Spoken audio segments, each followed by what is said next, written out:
Sono stati i primi a chiudere a fine febbraio e saranno anche gli ultimi ad aprire, quando con esattezza ancora non si sa.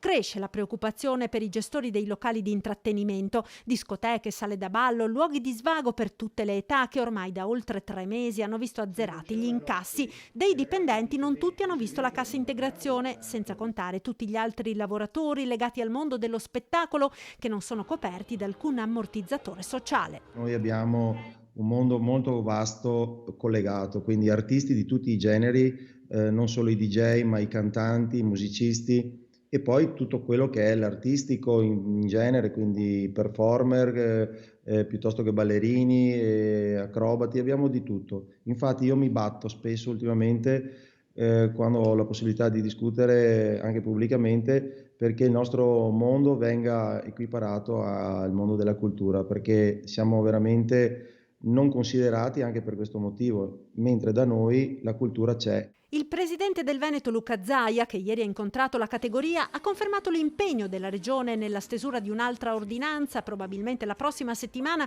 per far ripartire presto le attività ancora ferme come appunto le discoteche, ma anche cinema, teatri e poi gli spettacoli dal vivo, le fiere e le sagre.